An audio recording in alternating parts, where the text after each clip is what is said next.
घनी रात के अंधेरे में एक आदमी काम करके अपने घर लौट रहा था। अचानक उसे एक डरावनी आवाज सुनाई दी। घबराते हुए जैसे ही उसने पीछे मुड़कर देखा, उसका सिर धड़ से अलग हो गया। अगले दिन गांव वालों को उसकी लाश मिली, जिसे देखकर सब सहम गए। सरपंच बोला, यह गांव में 8वीं लाश है। तभी अरुण नाम का आदमी बोला, सिर्फ लाशें ही नहीं, इस गांव से 10 से 12 बच्चे भी गायब हो चुके हैं, इसलिए पुलिस को बुलाना सही होगा। लेकिन सरपंच अकड़ कर बोला, मैं इस गांव का सरपंच हूँ और यह फैसला भी मैं ही करूंगा कि पुलिस बुलानी है या नहीं। तभी गांव का एक आदमी बताता है, कल रात मैंने खेत में एक औरत को जानवर का मांस खाते देखा था। यह सुनकर सरपंच ने सब गांव वालों को आदेश दिया कि रात में कोई भी घर से बाहर न निकले। उसी गांव में कर्तिका नाम की एक औरत भी रहती थी। उसके बारे में मशहूर था कि वह आंख बंद करके किसी का भी भविष्य बता सकती थी। वह अपने पति के आने की खुशी में गांव में भंडारा करवा रही थी। भंडारे में सरपंच भी आया और उसने कर्तिका से अपना भविष्य जानने की इच्छा जताई। कर्तिका बोली, मैं आंख बंद करके जो भी भविष्य देखती हूँ उसे एक किताब में लिख लेती हूँ, लेकिन मेरी हर भविष्यवाणी सच हो ऐसा जरूरी नहीं। यह सुनकर भी सरपंच जिद करने लगा कि वह किताब में उसका भविष्य लिखकर बताए। कर्तिका ने अपनी बेटी से कागज और कलम मंगवाया और आंख बंद करके सरपंच का भविष्य देखना शुरू किया। उसे देखा कि पूरे गांव में बस लाशें ही लाशें बिखरी पड़ी हैं। घबराकर उसने वह भविष्यवाणी कागज पर लिख दी और सरपंच को दे दी। सरपंच ने कागज पढ़ा, जिस पर लिखा था, तुम्हारे गांव की जमीन पर रक्त ही रक्त होगा और पूरी जमीन श्मशान में बदल जाएगी। यह पढ़कर सरपंच डर गया, लेकिन उसने कर्तिका से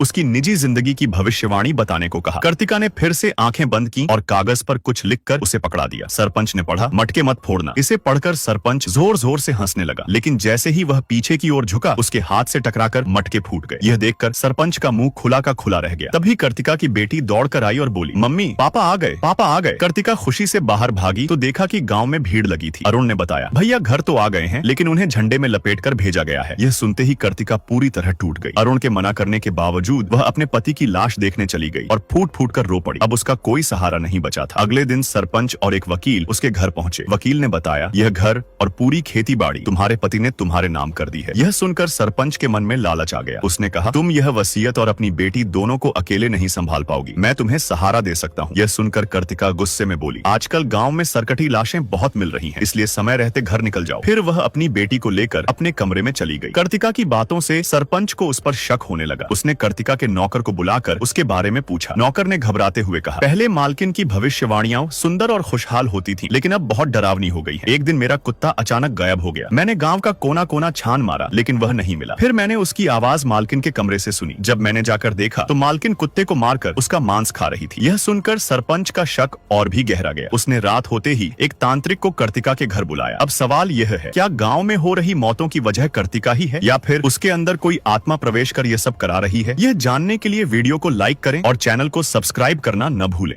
दया आज जेल से छूटकर बाहर आया था। वह चोरी के आरोप में कई महीनों से बंद था। जेल से बाहर निकलते ही उसने नदी में नहाते हुए एक आदमी को देखा। वह हनी सिंह का गाना सुनकर डुबकी लगा रहा था। जैसे ही आदमी ने डुबकी लगाई, दया ने उसका मोबाइल उठाकर उसमें से सिम निकालकर फेंक दिया। फिर वह एक होटल में जाकर खाना खाने लगा। वक्त बिताने को उसने शोरूम जाकर किसी कार की कीमत पूछनी शुरू कर दी। शाम को चाय पीने के बाद वह सिनेमा हॉल में फिल्म देखने चला गया। फिल्म देखने वालों की बाइकें बाहर खड़ी होंगी, ऐसा सोचकर जब वह बाहर आया तो उसने एक बाइक की नंबर प्लेट हटाकर दूसरी प्लेट लगा दी और बाइक लेकर निकल पड़ा। चोरी की तलाश में इधर उधर भटकते हुए उसे एक घर दिखा जिसमें अंधेरा था। बिना देर किए वह कमरे में घुस गया और प्यास से पानी पीने लगा। तभी उसे किसी की आवाज सुनाई दी। उसने पीछे का दरवाजा खोला तो देखा कि एक आदमी जंजीरों से बंधा हुआ बैठा है। उस आदमी ने उसे अपना बेटा कुमार समझकर कहा, इतनी देर कैसे हो गई बेटा? दया ने डरते हुए उसका मुंह हाथ से दबा दिया और कहा, ज्यादा हल्ला किया तो जान से जाओगे। कुछ देर में आदमी ने समझा ये उसका बेटा कुमार नहीं है। आदमी ने बताया कि उसे अल्जाइमर जैसी बीमारी है, वह बार बार भूल जाता है, इसलिए उसका बेटा उसे बांध देता है ताकि वह कहीं ना निकल जाए। वह दया से बोला, तुम मेरी जंजीर खोल दो, मैं तुम्हें 25,000 दूंगा, पर उसके लिए मुझे एटीएम जाना होगा। दया ने पूछा, क्या तुम्हें एटीएम का PIN याद है? आदमी ने आश्वासन दिया कि वहां जाकर याद आ जाएगा। दया ने जंजीर तोड़ी और आदमी को बाइक पर बैठा कर निकला। एटीएम पर पहुंचकर आदमी ने 25,000 रुपए निकालकर गिनने शुरू किए तो दया खुशी से यह सब देख रहा था। तभी दया की नजर एटीएम स्क्रीन पर पड़ी। आदमी के खाते में 25 लाख रुपए पड़े थे। दया के होश उड़ गए। आदमी ने वादे के मुताबिक दया को 25,000 दिए और जाने लगा। दया का ध्यान 25 लाख पर टिका था। वह आदमी को रोककर पूछने लगा कि उसे कहां जाना है। आदमी बोला, मुझे चंदनपुर जाना है, पहले बस स्टैंड छोड़ दो। अपनी भूलने की बीमारी की वजह से वह बार बार अलग अलग जगहों के नाम ले रहा था। 25 लाख के लालच में दया ने कहा, तुम जहां चाहो वहीं छोड़ दूंगा। रास्ते में आदमी ने बताया कि उसका बेटा पुलिस में है। यह सुनकर दया ने बाइक रोकी और पूछा, पहले क्यों नहीं बताया? आदमी ने कहा कि उसकी बीमारी की वजह से वह सब ठीक से बता नहीं पाया। फिर दया ने कुछ पैसे देकर आदमी को बस स्टैंड पर छोड़ दिया। आदमी चाय की दुकान पर बैठ गया। तभी दया वापस आकर चाय का ऑर्डर देने लगा, पर आदमी ने मना कर दिया। दया ने उसे कहीं घूमने चलने के लिए कहा। पहले तो आदमी मना कर रहा था, पर फिर दया के साथ बाइक पर चल पड़ा। रास्ते में दया ने फोन चोरी करे मोबाइल से किसी को कॉल किया। तभी आदमी ने दया को सिगरेट पीते देख लिया और समझ लिया कि यह उसका बेटा कुमार ही है। बिना कुछ समझे उसने दया को थप्पड़ मार दिया और कहा, बाप के सामने सिगरेट पीने में शर्म नहीं आती? पर दया ने 25 लाख के लालच लालच में कुछ न कहा और बाइक स्टार्ट कर दी। दोनों फिर चल पड़े। रास्ते में दया ने कहा कि गाड़ी में पेट्रोल कम है, इसलिए रुकना होगा और इंतजाम के लिए पैसे चाहिए होंगे। दया ने बाइक एटीएम पर रोककर फिर से पैसा मांगा। आदमी ने दया को अपना बेटा कुमार समझकर एटीएम दे दिया और पिन भी बता दिया। खुशी से दया ने PIN डाला, पर PIN गलत था क्योंकि अपनी गजनी वाली याददाश्त की वजह से आदमी PIN भूल गया था। दया ने आदमी को ATM में बुलाकर कई बार PIN डालवाया, लेकिन आदमी बार बार गलत PIN डाल रहा था। फ्रस्ट्रेट होकर दया ने उसे बाहर निकाल दिया। आदमी ने कहा कि अब क्या होगा? दया ने कहा कि उसके पास कुछ पैसे हैं, तुम्हारी याददाश्त वापस आने तक काम चला लेंगे। इसी बीच पुलिस स्टेशन पर एक आदमी अपनी बाइक की चोरी की रिपोर्ट लिखवा रहा था, वही बाइक जो दया ने सिनेमा हॉल के बाहर से चुराई थी। अब सवाल ये है, क्या दया उस आदमी की भूल का फायदा उठाकर 25 लाख रुपए निकाल पाएगा या पुलिस उसे पकड़कर फिर से जेल में डाल देगी? यह जानने के लिए वीडियो को लाइक और चैनल को सब्सक्राइब करना न भूलें।